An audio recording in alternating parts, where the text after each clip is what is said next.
motote atayo zali mabe ndenge nyonso akobenga yo solo ozonga epai na ye akobongola yo okoma posantu kaye nazali koluka bapate na Yesu babungaki kala kati ya lopango ya tata okozonga epai na Yesu epai na ye okokota na kati ya lopango.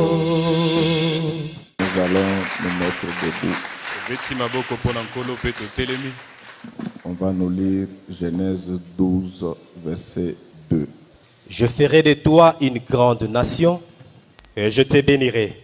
Je rendrai ton nom grand et tu seras une source de bénédiction. Amen. Amen. Nous acclamons très fort pour le roi.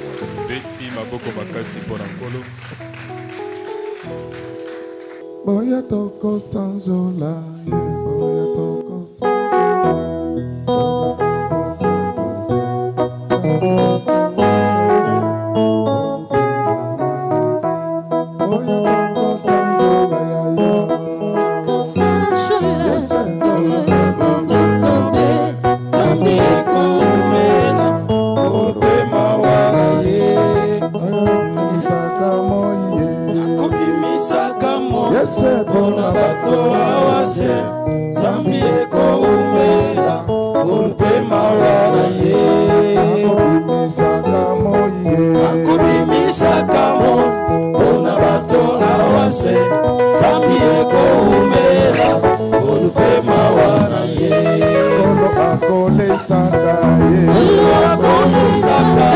Bisona bilokobe Zambi eko umela Ulupe mawana ye Antanatila pasi Neatiki bisone Zambi eko umela Ulupe mawana ye Wakameto tamboli Wakakate bakari Zambi eko umela Ulupe mawana ye Olo akole saka Isona bilokobe Zambi eko umela Ulupe mawana ye Ulupe mawana ye Ulupe mawana ye Ulupe mawana ye Zali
Nous acclamons le Seigneur.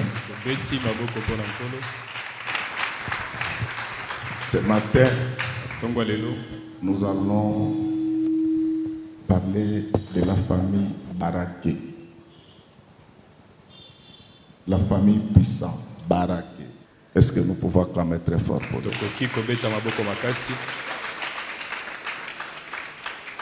Bien-aimés dans le Seigneur, il est vrai que nous prions d'abord pour aller au ciel.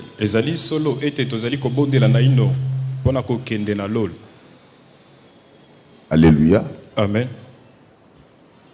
Mais nous ne devons pas aller au ciel bras ballants. Il faut quand même, le jour où tu arrives au ciel, si Pierre a la possibilité de voir le Congo, si Pierre a la possibilité de voir le Congo, tu lui dis que j'ai laissé des immeubles dans ce pays-là. Alléluia. Amen. Ce n'est pas parce qu'on prie qu'on est condamné à vivre éternellement dans la dèche. Manger, c'est difficile. Se loger, c'est difficile. Scolariser les enfants, c'est difficile. Non. Ces choses doivent nous quitter au nom du Seigneur Jésus-Christ. On a mal présenté le christianisme. C'était comme si c'était une histoire des imbéciles, des pauvres, des malheureux. Non, le christianisme, c'est la vie par excellence. C'est ainsi que l'apôtre Pierre un jour posa la question au Seigneur Jésus-Christ en lui disant que nous avons tout abandonné. Ça c'est moi qui ajoute à cause de toi.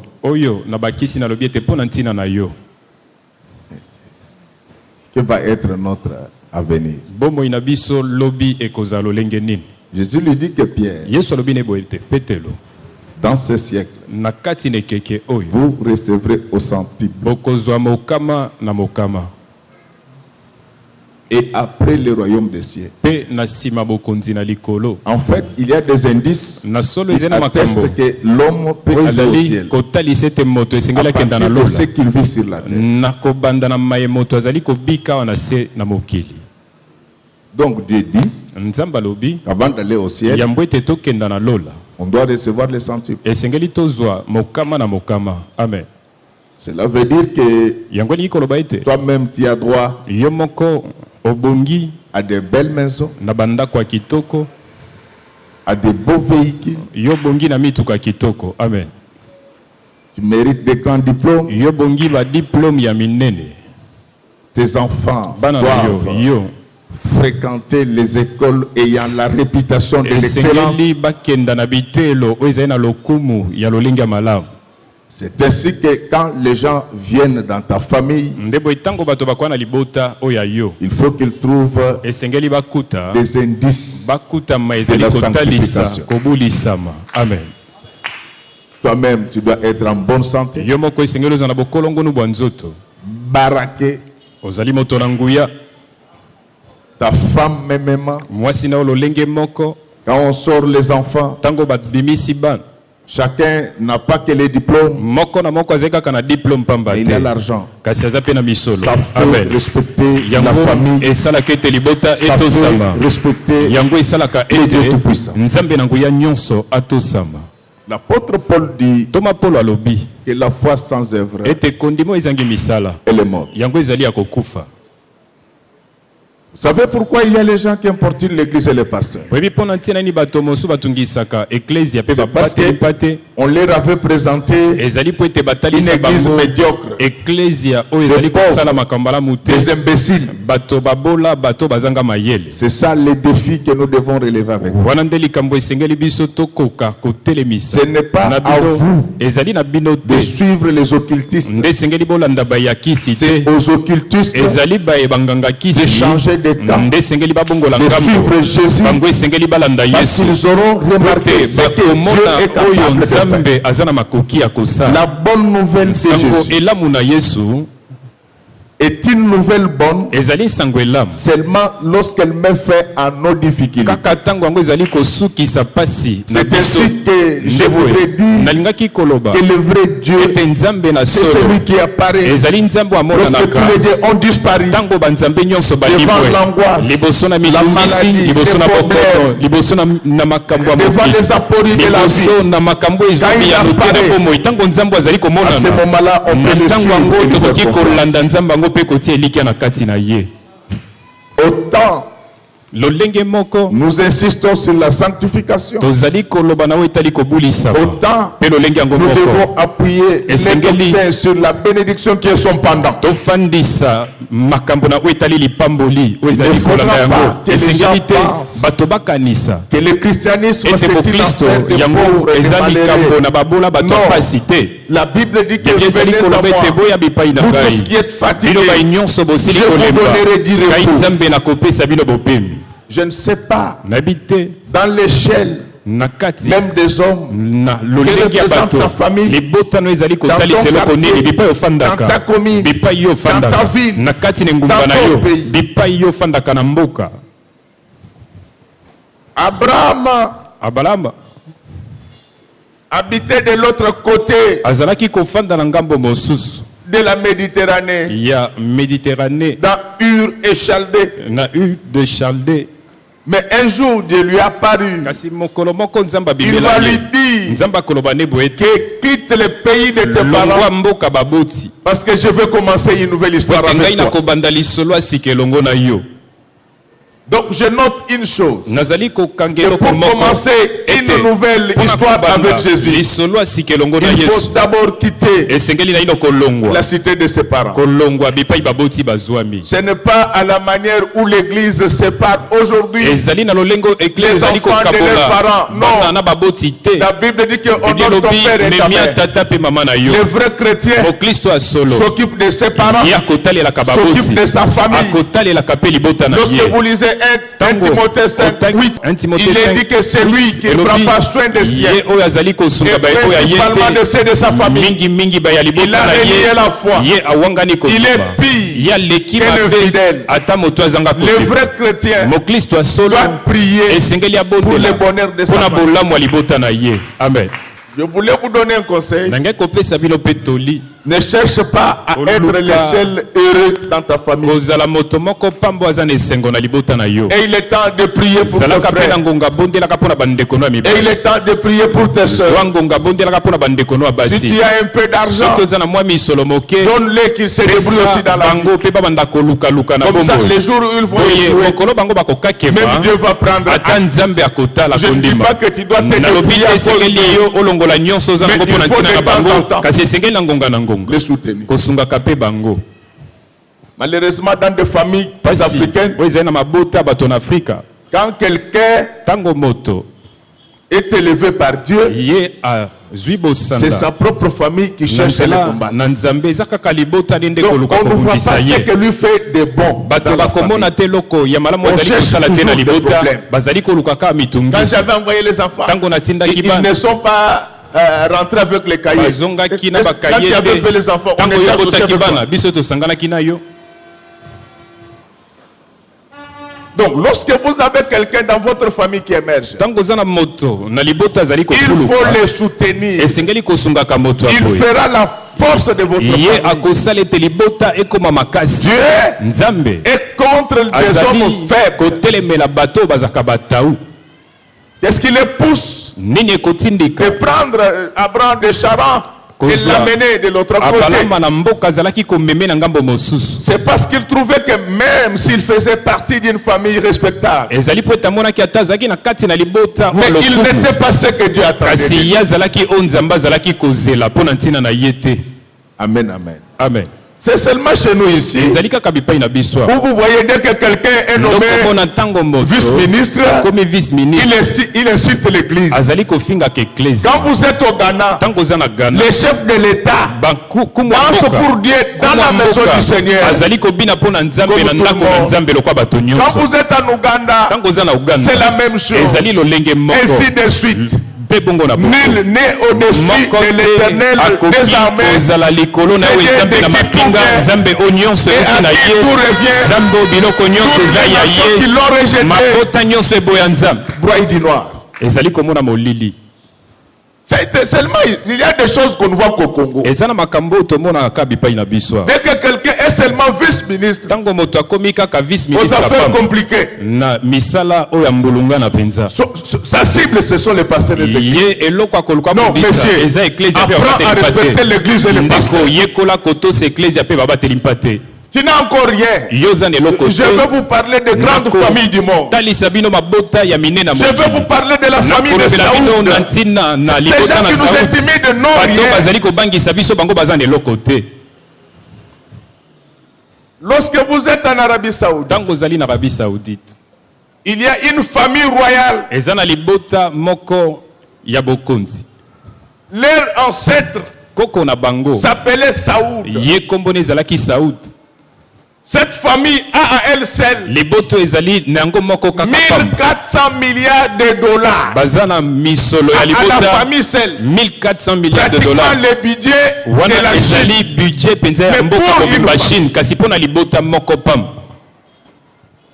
quand je vois les gens parler de la bénédiction, nous n'avons pas la même définition de la bénédiction.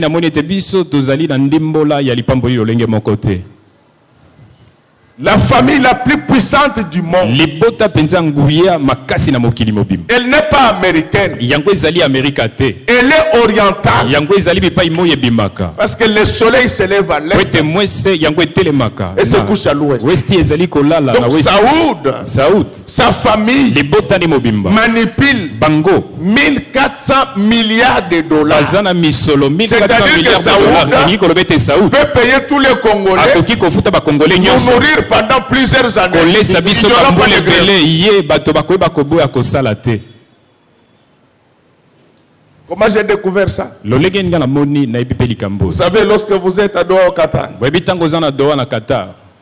c'est en voiture qu'on sera en Arabie Saoudite. J'ai découvert des gens qui ont des puits de pétrole comme business. Donc son travail, il a le puits de pétrole. Il se réveille chaque matin. Il veut seulement savoir on a produit combien de barils. Ce n'est pas ces 200 000 dollars là qu'on appelle bénédiction. Il y a la bénédiction. Il y a des familles. C'est là que Dieu veut amener son église.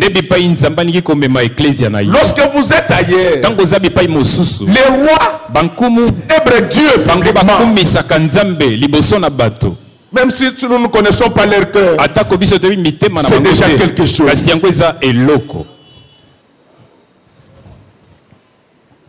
À part la famille de Saoud, il y a la famille de Rothschild. Les Rothschild, ce sont les Juifs qui ont vécu en Allemagne. Parce que vous savez qu'après j'avais déjà expliqué ça. Après la déportation, ils étaient d'abord à Rome. Ils se sont retrouvés en Allemagne. C'est là qu'ils nous ont monté les affaires. Mais ils ne peuvent pas atteindre Saoul. Parce que les Rothschild ne brassent que 350 milliards de dollars. Lorsque vous êtes en France, il y a des familles comme Betancourt. Ce sont des familles puissantes. Sur l'autoroute de Bruxelles à Paris, vous verrez le nom de Betancourt. Ce sont des gens qui ont des poches bénies. Cette famille vous brasse à peu près 42 milliards de dollars. Je crois que cela va m'arriver, va t'arriver, parce que l'Éternel des armées est le même hier, aujourd'hui et demain. Celui qui a rendu ses familles puissantes, il est capable de le faire en faveur de sa famille. Mais le problème, c'est la façon dont il t'y prend pour arriver là-bas. C'est ça toute la difficulté. Qu'est-ce que tu fais pour arriver là-bas?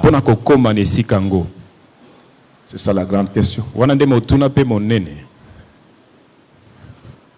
Ces gens ont travaillé durement. Mais ils ont développé aussi la vie spirituelle.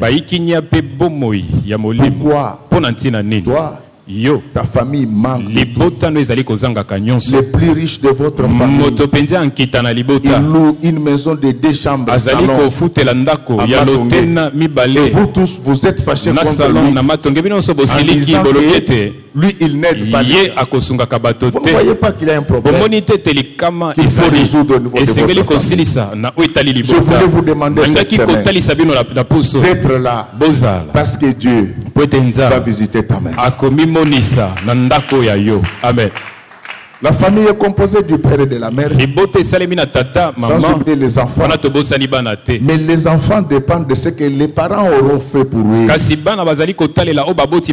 il y a des enfants, indique-les la voie par excellence pour être heureux dans la vie. C'est l'école. Amen, amen. Amen. Je vous donne l'information.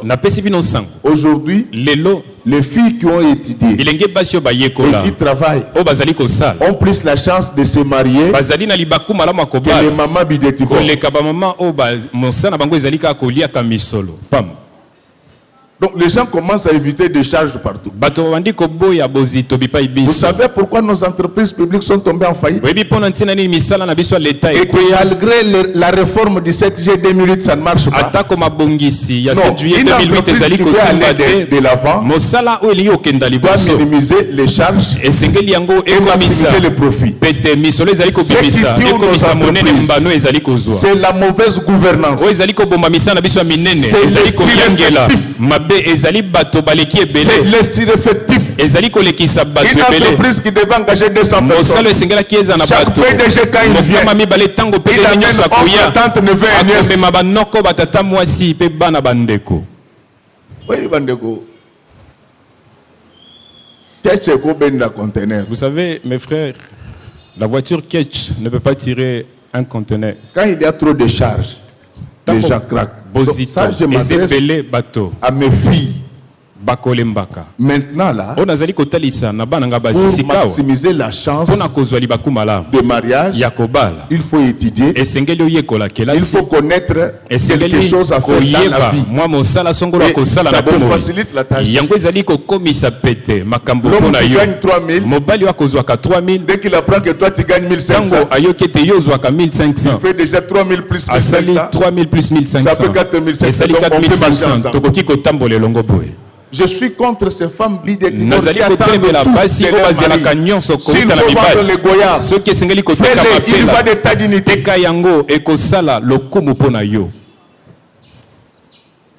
Bien-aimé, balingami Dieu va prendre nzamba kozu Abraham. azui abalam Il lui dit alobi ne boye qu'avec toi, alobi na je vais yo commencer une nouvelle ngai histoire. na kobanda lisolo asika Mais tu dois kasi yo changer. esengeli obongola Des milliers. esika esengeli Il ne ofanda change pas 10 milliers, azali kobongola mais il te. change des milliers. azali kobongola esika esengeli afanda Quand quelqu'un devient chrétien, ntango moto akomi moklisto il vit sur la terre. akobika na Mais mokili il doit affectionner kasi esengeli les choses d'en haut. ye asepela nde na maye ya lola Il doit vivre comme esengeli un citoyen abika céleste. lokola moto ya lola Il est appâté ye azali moto oyo par ce qui est saint. azali komipesa Appâté, donc, c'est-à-dire Moto azali kosepela. il est attiré. donc obendama Abraham entend la voix du Seigneur. abalama aoki mongongo na Il va nkolo traverser la mer ya kokatisa pour aller vivre de l'autre côté. mpona kobika na ngambo mosusu ya Quand mbu on reçoit le Seigneur, ntango tozali koyamba on nkolo doit changer de camp. biso esengeli tobongola On ngambo était fumé,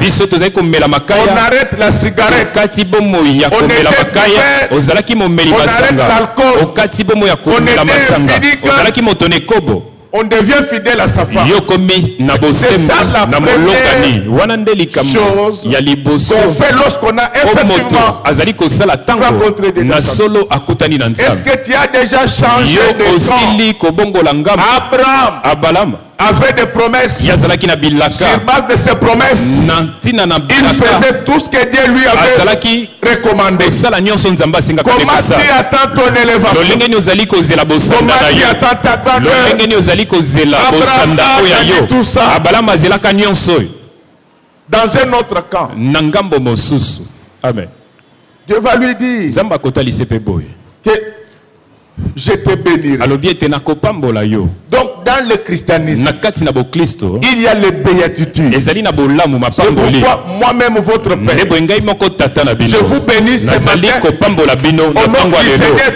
na Jésus-Christ. nkombo na yesu kristo La force d'une église makasi na eklesia dépend de la force ezali de ses membres. kotalela makasi ya bandimi oyo baza na kati na eklesia À l'église, hein, na eklesia il faut qu'il y ait des hommes forts. esengeli bato na nguya bazala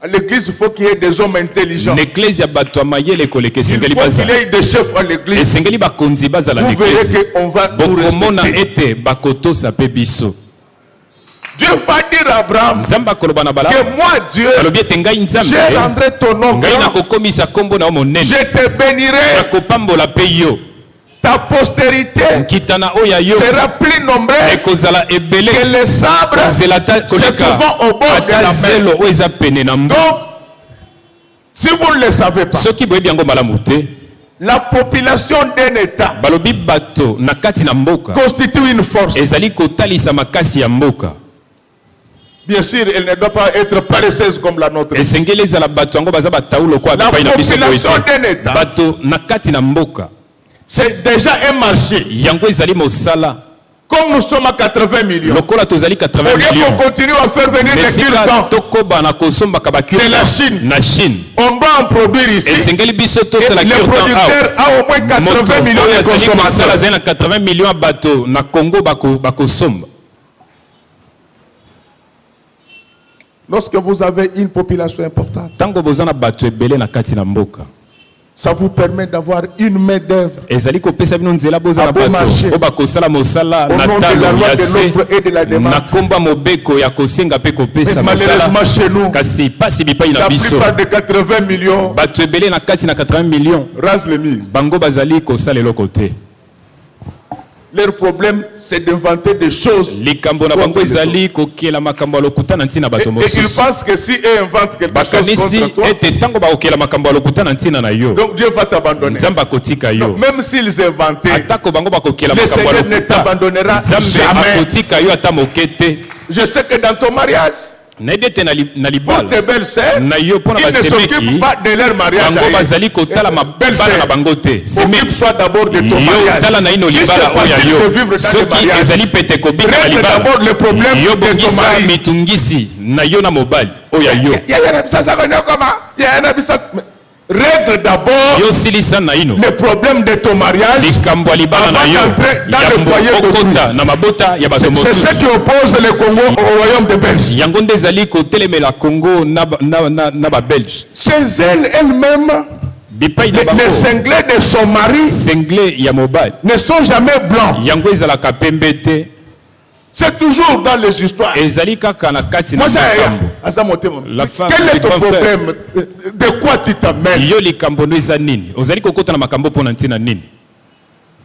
Bien-aimé, tu dois travailler durement pour que ta famille devienne une référence. Une famille devient une référence lorsque papa travaille, lorsque maman travaille, et les enfants aussi. C'est-à-dire quand quelqu'un entre, il y a du respect. Vous ne pouvez pas accepter pendant toute la vie, jusqu'à l'âge de 70 ans, tu n'as pas une adresse fixe. Quand tu arrives pour retirer la carte de lecteur, on va t'arrêter pour rien. Tu ne t'es pas fait enrôler doublement. Mais tellement que tu as changé de adresse dans la vie.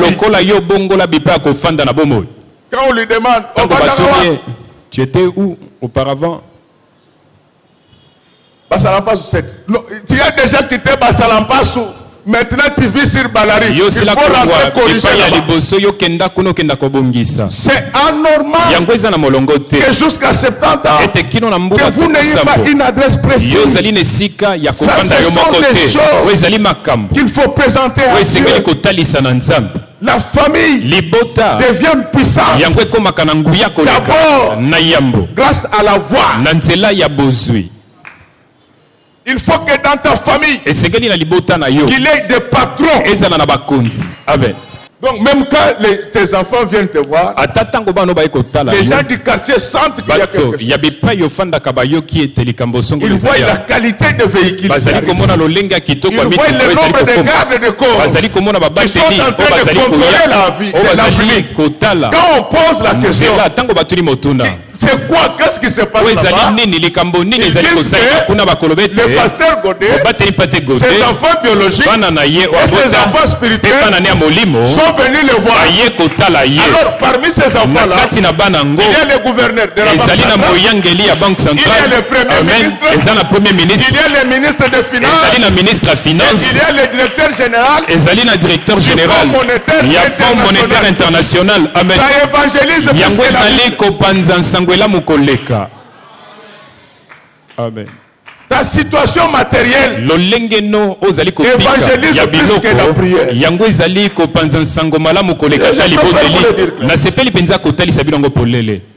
Amen, amen. Amen. Je dis ceci. Ta position sociale est plus évangélitrice que tes jeunes là. Amen. Je vous donne des versets. Jésus, quand il commence le ministère,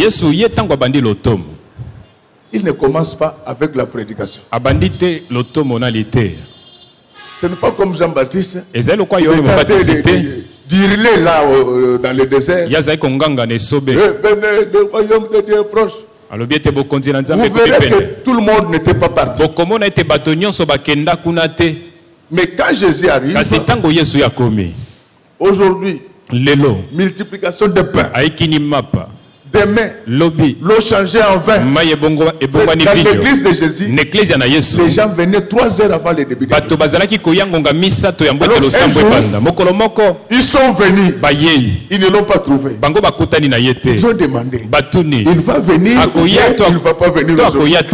On dit non, il est en train de prêcher vers Kingasani. Ils disent aujourd'hui, nous allons prier Kingasani. Amen. Alors, vous ne me comprenez pas. Alléluia. Amen. Alléluia. Amen. Je dis que ta position sociale peut évangéliser plus que ton intercession là.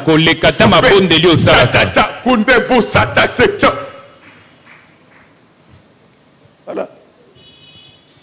Alors, ces gens-là, ils suivent Jésus là où il était parti. Bato balandi Yesu bipa akende ki côté. Seigneur, Balobete nkolo. tu étais absent de l'église. Ozalaki na église C'est te. pourquoi nous sommes venus. Nde nantina biso to yeyi. Le Seigneur Kilo bipa regarde, ozali dit, nkolo altali vous ne alobi. me cherchez pas. Ozali koluka ngai te. C'est le pain. Ezali nde lipa. Donc c'est pour dire que le Ezali pain pona kotalisa ete peut évangéliser. lipa. Ekoki kopanza nsambo Laisse à elamba. partir de ce matin. Tika kobanda na tongo Il y a du lelo. pain en abondance dans notre Mapa église. ebele eza Pas na seulement église en ya matière biso. de la qualité des enseignements. Etali lolenge ya Et kitoko tous matali les membres de cette église, ba nyonso ya église. hommes, femmes, enfants, jeunes et vieux, que vous puissiez avoir du pain en abondance. Comme ça, les gens vont vous poser la question. Où est-ce que vous avez trouvé ça? Vous allez dire, c'est Jésus. Amen. Tu vois, on séjourne de toi parce qu'ils ne voient rien.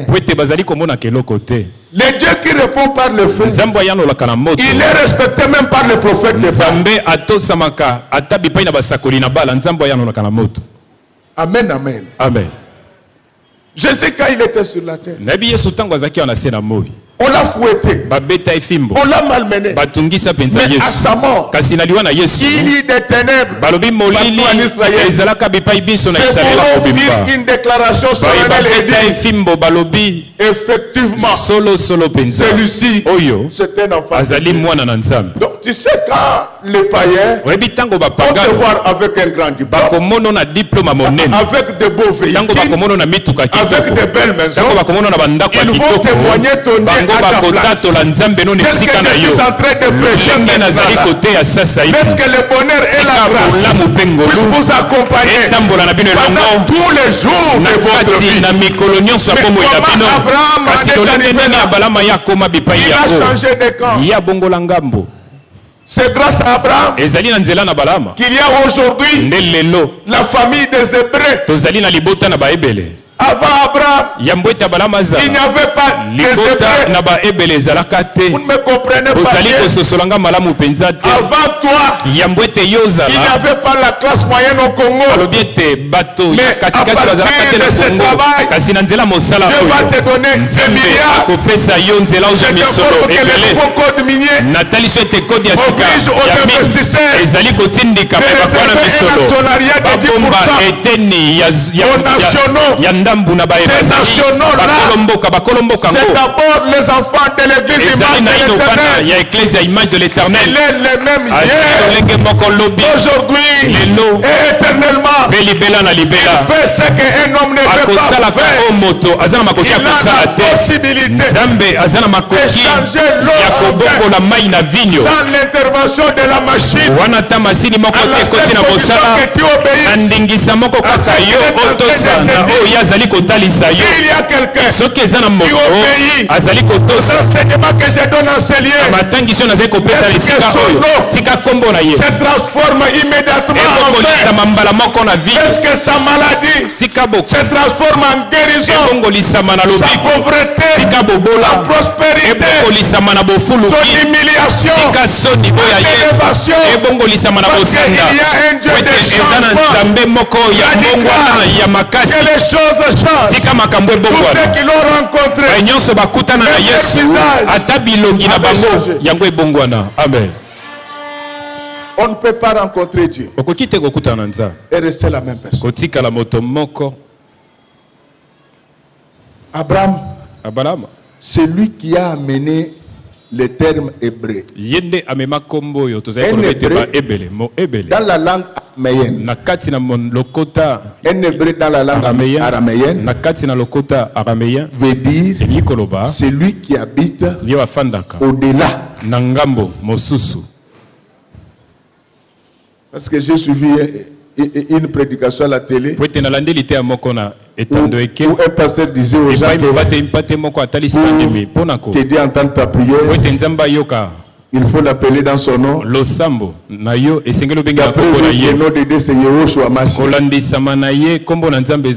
Malheureusement pour lui, j'ai un oncle qui vit à Athènes, en Grèce. Lui, il connaît bien ces langues-là.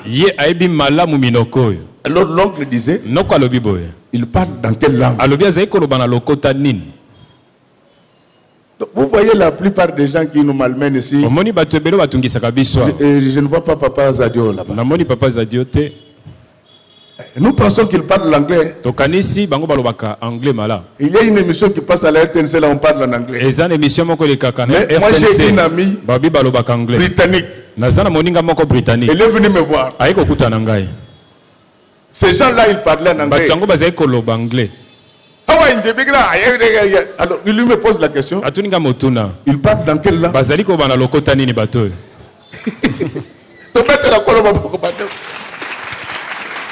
C'est pourquoi Yoshua Mashia, tu prononces ça très mal. Yoshua Mashia na yo ozali kolobango penza mabe. L'hébreu ce n'est pas la langue de Dieu. Qui ebelezali mo lokota na Dieu parle, Nzambe alobaka entend nangongo et comprend toutes les langues du monde. Tu n'as pas besoin de le prier en hébreu. Prie-le dans la langue que tu maîtrises. Il te comprendra. Et si quelqu'un te dit qu'il faut l'appeler Yoshua Mashia, il faut lui dire qu'un hébreu m'a dit que tu prononces ça déjà mal. Donc si tel était le cas, Dieu n'allait pas m'exaucer parce que j'ai déformé son nom. C'est ainsi que ceux qui sauvent, ce n'est pas le nom de Jésus, c'est la personne de Jésus.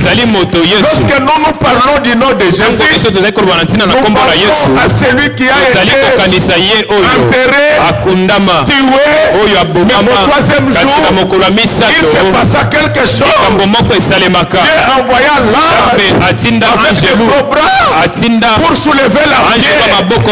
Qu'est-ce que je suis en train de prêcher là? Est-ce que Dieu envoie le même ange là où on a enterré ta famille? Laisse que le mariage de tes enfants puisse sortir du tombeau parce qu'il est capable d'envoyer l'ange qui a des gros bras, qui est encore vivant, mais ton travail est enterré. Il y a quelqu'un qui a l'habitude de ressusciter les morts. Il s'appelle Jésus-Christ, le maître de Galilée. Les morts qu'il est ressuscité, ce ne sont pas seulement les hommes. Il a la possibilité de ressusciter le travail mort, de ressusciter le mariage mort, de ressusciter le bonheur mort. C'est celui-là que je suis en train de vous prêcher. Il est capable d'entrer dans ta famille et ressusciter le mariage de tes enfants. N'est-ce que tous les enfants de cette église, quand le mariage était enterré, ressuscite au nom de Jésus. Que tous les enfants de cette église, dont l'emploi, le travail et les études étaient enterrés, ressuscite au nom du Seigneur Jésus-Christ.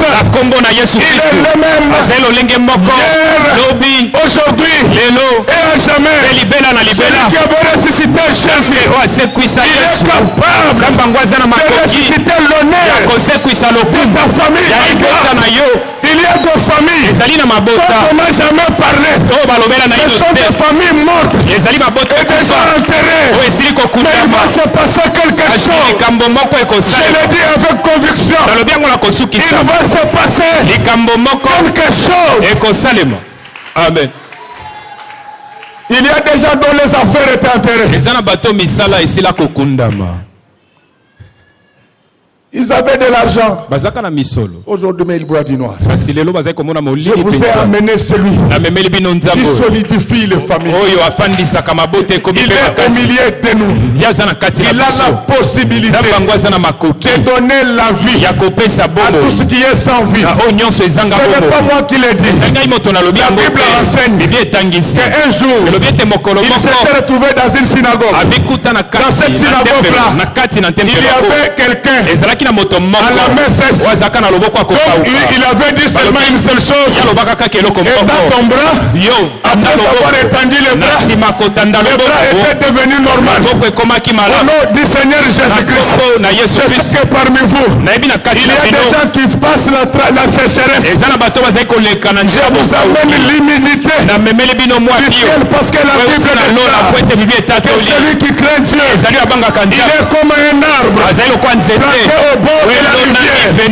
Qu'il pleuve ou pas, il donnera son fruit en son temps. Maintenant, je dis non à la sécheresse dans cette église.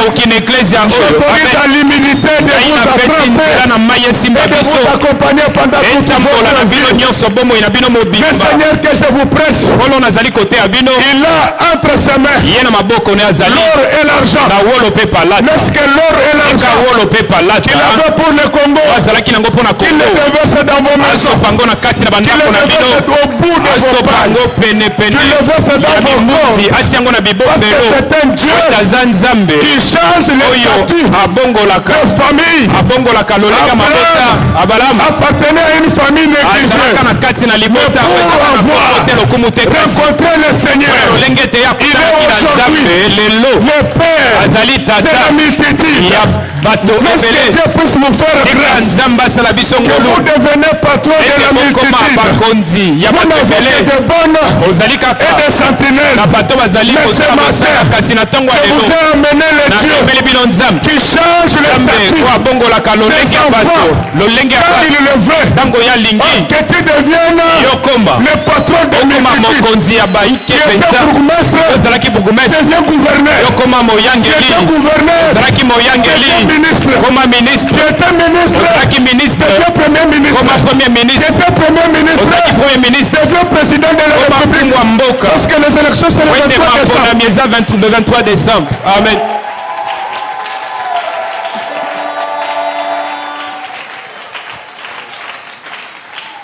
Amen, amen. L'histoire change en un clin d'œil. La famille d'Abraham était une famille anonyme. Vous savez, il y a de ces gens-là. Même quand vous êtes déjà devant leur maison, vous le cherchez. Et j'aime les Chinois. Quand il leur donne l'adresse avec les numéros, ils vous posent la question. Et ça n'est pas banani. Alléluia. Amen. On ne peut pas prier Dieu pour souffrir pendant toute la vie. C'est anormal. Alors là, Dieu n'était pas mort. Le Dieu que je vous prêche, c'est un Dieu de changement. Il change des choses. Il appelle des choses qui n'existent pas à l'existence. Tout simplement pour changer les statuts. Pierre était connu seulement dans leur quartier comme fournisseur de poissons. Ça me rappelle un spot publicitaire que je suis à la télé. Entre un maître d'hôtel et un pêcheur. Donc le succès de Pierre, c'était avec les mamans revendeurs de poissons. Mais quand il rencontre Pierre, il lui dit que je veux faire quelque chose. Je vais te faire entrer dans la famille des étoiles. Vous ne m'avez pas bien compris. Donc Dieu, quand il entre dans la vie d'un homme, il le fait entrer dans l'ordre des étoiles. Amen. Tel que nous sommes là, chacun de nous a son étoile. Et Dieu a la possibilité d'augmenter le rayonnement de ton étoile. Il a trouvé Pierre. Il avait l'étoile de pêche. Il a dit je vais changer ton étoile. Au lieu que tu pêches le poisson, je vais faire de toi un pêcheur d'eau. Vous savez pourquoi il a abandonné la pêche des poissons pour développer la pêche des hommes? C'est parce que parmi les hommes il allait pêcher, il allait trouver d'autres pêcheurs capables de ne pas venir main vide, mais avec plus de poissons. Et c'est que lui obtenait quand il pêchait. C'est ainsi que le jour de Pentecôte, l'identité de Pierre changea. La Bible dit que quelque chose comme des langues de feu se disposèrent sur leur tête. C'était le changement de l'identité de la famille de Pierre que je suis en train de prêcher là? Que quelque chose comme une langue de feu quitte le ciel, tombe sur ta tête, sur tes enfants, sur tes entreprises, et ça puisse attirer les gens. Vous n'avez pas compris ce que je disais. Je vais encore reprendre cela. Il y a un grand mystère en matière des étoiles. Lorsque l'étoile est au ciel, les gens ont l'habitude de soulever leur regard pour regarder l'étoile. Mais quand l'étoile descend sur la tête d'un homme, les gens ne vont plus regarder au ciel, ils vont regarder sur la terre. Amen. Vous ne m'avez pas compris. Je vais encore expliquer. Jésus-Christ avait une étoile. Est-ce qu'il y a quelqu'un qui me comprend? L'étoile de Jésus a quitté le ciel au point de se retrouver dans une crèche. Maintenant les mages, spécialistes en matière d'études des étoiles, spécialistes en astronomie, à leur école, on leur avait dit que si vous voulez étudier les étoiles, il faut regarder au ciel. Mais ces jours-là, ils trouvèrent une étoile dans une crèche. Quelqu'un qui comprend.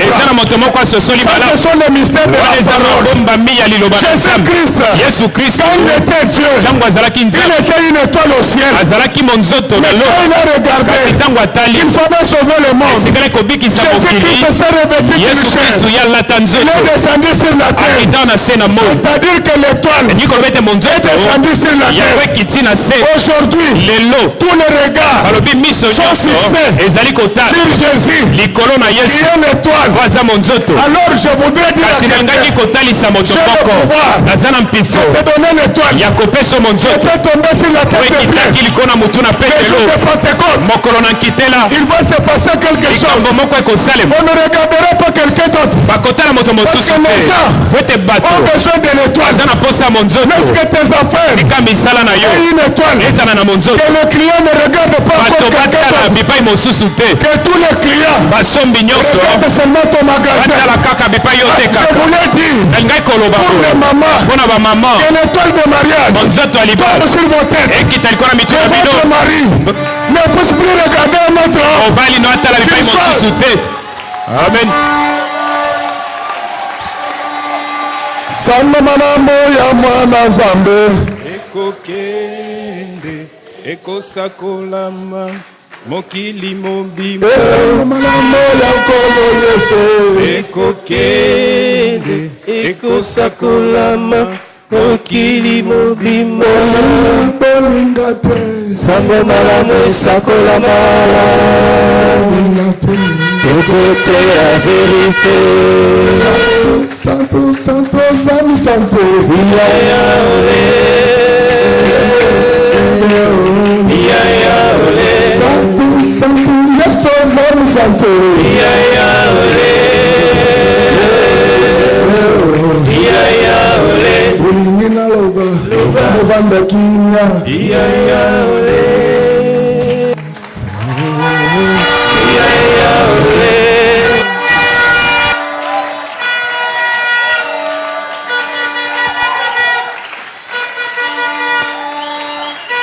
Amen, amen. Il y a des moments où Dieu change l'identité des femmes. Pourquoi il le fait?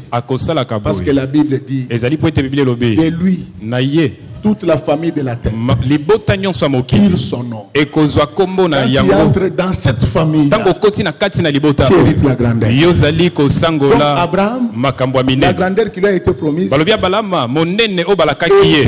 automatique. Dès que vous avez la biométrie de cette famille-là, ça devient automatique. C'est une famille des étoiles. Quand tu entres dans cette famille-là, l'étoile de Jésus sera sur ta tête. Les mages chercheront à te voir. Et les mages ne viennent pas les mains vides. Quand Dieu va élever ta famille, que les gens ne viennent pas vous visiter mains vides. Que celui qui viendra épouser votre fille, quand vous allez lui dire que ma fille n'est pas à vendre, tu peux me donner $5. Que lui-même dans sa révolte, il amène $500,000. Parce qu'il pense qu'il n'a pas épousé n'importe quelle fille. Il a épousé une étoile. Les enfants, écoutez, même dans le mariage, n'épousez pas n'importe qui. Il y a des femmes porte-bonheur, il y a des femmes porte-malheur. Faites très attention avec les filles converties. Elle peut ne pas être trop belle, mais elle est une source de la bénédiction. Quand il épouse, les choses changent. Parce que c'est une fille qui a traversé la mer. Elle est entrée dans une nouvelle famille. Dans cette famille-là, on rend le nom des gens grands. Tous ceux qui étaient venus m'écouter ce matin, est-ce que vos noms deviennent grands au nom de Jésus? S'il y a des footballeurs, ils ont joué avec Messi. S'il y a des professeurs, ils ont enseigné à Harvard. Tout étant premier ministre au Congo. Est-ce que le Dieu des étoiles puisse multiplier les étoiles sur nos têtes? Amen. Abraham sort. Il va faire plusieurs années sans enfant. C'est pourquoi peut-être vous êtes avec nous depuis plusieurs années, mais sans bénédiction. Ton jour, c'est aujourd'hui. Amen. Il faut quand même que, même quand les gens sont en erreur, ils citent ton nom. S'ils sont 10, ne fût-ce que 4 disent, ce n'est pas celui-là. Donc l'enfant de Dieu doit sortir de l'anonymat. C'est ce que la Bible dit. Vous serez de tête et non de quai. Maintenant là, j'ai reçu le pouvoir de changer votre position sociale. Je fais de vous des têtes au nom du Seigneur Jésus-Christ. Dans le domaine où vous évoluez, devenez des têtes, devenez des références au nom du Seigneur Jésus-Christ. Alors il va se passer quelque chose. N'accepte pas d'être le seul heureux dans ta famille. Quand Dieu te sauve, il doit sauver tes parents. Il doit sauver tes enfants. Il doit sauver ta femme. Il doit sauver ton mari. Je suis contre cette histoire de voir à nos parents que des sorciers. Parce que les églises d'aujourd'hui disent aux gens que ton père est sorcier. Merci pasteur. J'accepte que mon père est sorcier. Mais à l'hôpital, quand le labo indique les microbes qui provoquent la maladie, le médecin intervient avec les médicaments pour chasser la maladie. Pourquoi toi pasteur, si tu as vu que mon père est sorcier, celui qui t'a montré là, il n'a pas la force d'enlever la sorcellerie pour que je garde mon père. Donc maintenant c'est toujours, il faut quitter. Ne quitte pas ta famille. Ne quitte pas tes parents. Même s'ils sont vieux, ce sont tes parents. Il faut en être fier. Laissez-moi vous dire quelque chose. Un chrétien qui ne prie pas pour sa famille n'ira pas au ciel. Vous irez lire à la maison Acte 16, verset 31. Paul et Silas arrêtés dans une prison, menacés. Frère, quand vous avez Dieu, non, il ne faut pas avoir peur de sorciers et de magiciens. Lui, il est au-dessus de tous ces gens-là. Tous les féticheurs, avant leur mort, ils ne reconnaissent qu'il est Seigneur. Je connais un homme puissant dans ce pays. Chaque fois que je parle de Jésus, il me menace. Il dit, mais comment un professeur peut faire des choses pareilles? J'ai dit, ce ne sont pas des choses, mais c'est la vie. Frère, un jour, il tomba malade. Il entra en coma. Il était sorti du coma, je crois, une semaine ou 2 semaines. Quand il sort de son coma, je viens le voir. Comme je sais que lui n'aime pas la prière, je lui ai dit que j'étais venu vous voir. Maintenant, je dois partir. Il m'appelle. Révérend. Parce que tu ne peux pas me recommander entre les médecins. C'est pour vous dire que même les magiciens, avant leur mort, ils reconnaissent qu'il y a un super Dieu. La super puissance contre l'impuissance de la puissance. Donc, le Dieu béatifié, le Dieu immanent, il n'a pas de comparable. Frère, je voulais vous dire, n'oubliez pas votre famille. Quand Paul s'adresse aux Géorgiens, il dit, quoi au Seigneur, tu seras sauvé, toi et ta famille. Je te dis que seul tu peux changer la position de ta famille. Il y avait une fille à Jéricho. Elle s'appelait Rahab. Rahab était prostituée. Vraiment, je donne l'onction aux enfants de sauver vos familles, de relever la dignité de vos familles. Si vous êtes une fille, que Dieu vous fasse rencontrer un homme avec l'argent. Amen. Si vous êtes un garçon, Dieu vous donne une activité rémunératrice. Les enfants peuvent relever l'honneur bafoué de leur famille.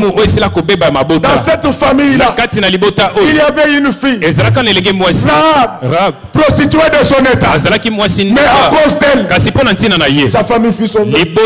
Si la prostituée a fait sauver sa famille, je pense que toi et moi, nous sommes capables de faire changer le cours de l'histoire, le cours des événements dans notre famille. Pourquoi Rahab avait réussi à faire sauver sa famille? C'est parce qu'elle avait reçu les 2 espions. Dites amen, je vais enseigner. Dites amen, je vais expliquer. Dites amen, je vais exploser. Elle avait reçu combien d'espions? Elle avait reçu combien d'espions? Le jour où Jésus envoya les apôtres détacher la messe, il avait combien? Il y avait combien? Je voulais te dire, si tu reçois l'Ancien et le Nouveau Testament, tu seras capable de faire sauver ta famille.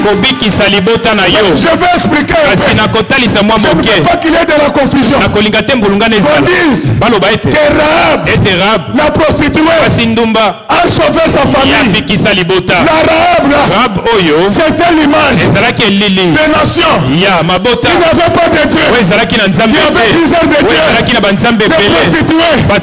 Mais le jour où l'Église récit l'Ancien et le Nouveau Testament amené par Paul directement sur la maison de la prostituée, un fil rouge descendait sur la fenêtre. Dites amen, je vais enseigner. Dites amen, je vais expliquer. Je ne suis pas ingénieur, mais je vous parle de la fenêtre. La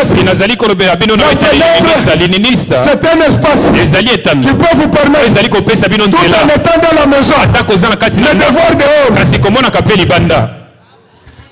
Est-ce que vous avez compris? Chaque homme a sa fenêtre. La fenêtre de tout homme, c'est son cœur.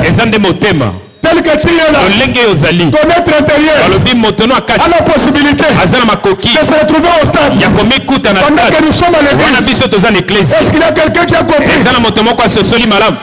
Ce matin, on m'a demandé d'après de prendre un fil rouge, de le mettre sur ta fenêtre. C'est ça qui va créer la différence entre ta famille et la famille des païens. Amen. Je voulais parler du fil rouge. Le fil c'est quoi? C'est un petit morceau de tissu qui est debout. Vous n'avez pas compris. Le fil a la possibilité de relier le bouton à l'habit.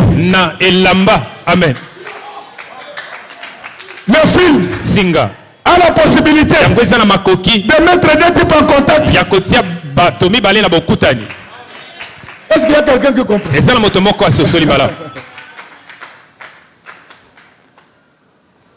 Si tu veux que ta famille devienne une famille puissante, tu as besoin d'une famille dont la fenêtre est protégée par le fil de couleur rouge. Le fil met généralement des parties en contact. Il a la possibilité d'attacher le bouton au tissu. Jésus a la possibilité d'attacher les hommes à Dieu. Amen. Amen. Bon, amen. Il est temps. Je ne veux pas abuser de votre passage. Et je crois que dans une certaine maison, j'étais très utile pour vous.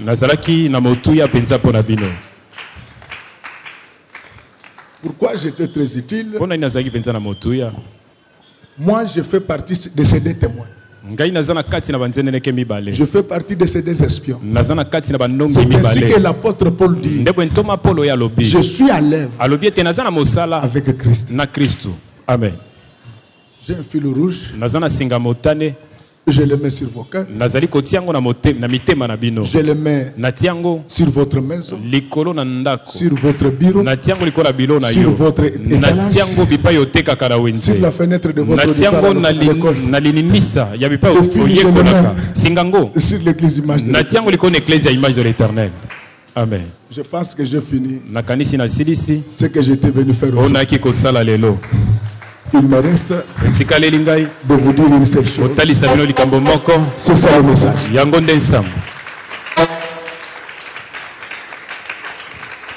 Que Dieu bénisse le président de la République et sa famille. Que Dieu bénisse Félix Tshisekedi Wamulumba et sa famille. Que Dieu bénisse Jean-Pierre Bemba qu'il sorte de la prison. Que Dieu bénisse la majorité présidentielle. Que Dieu bénisse l'opposition radicale. Que Dieu bénisse l'opposition, un pied au palais de la nation, un pied à l'imité. Que Dieu bénisse la police nationale. Que Dieu bénisse les forces armées congolaises.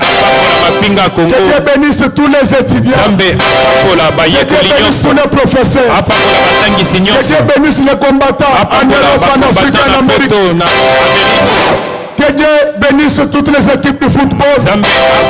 Que Dieu bénisse tous les pasteurs du Congo et d'ailleurs. Que Dieu bénisse toutes les églises. Que Dieu bénisse encore les mamans. Que Dieu bénisse les papas. Ses serviteurs et ses servants. Chantres, policiers, protocole. Que Dieu bénisse les enfants qui sont là-bas. Que Dieu bénisse nos voisins. Que Dieu bénisse ceux qui passent devant notre église. Que Dieu bénisse le pasteur Roger Leslie. Et que Dieu bénisse.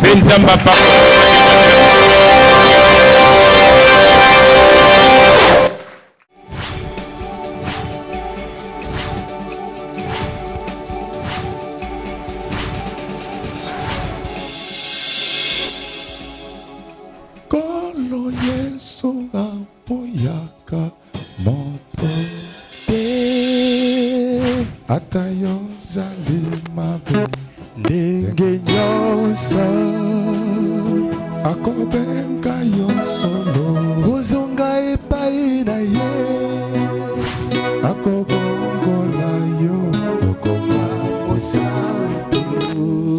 Ngaye nazali koluka Papa tena Yesu Babungaki kala Nakati ya lopango ya tata Okozonga Epai na Yesu Epai na ye Okokota Nakati ya lopango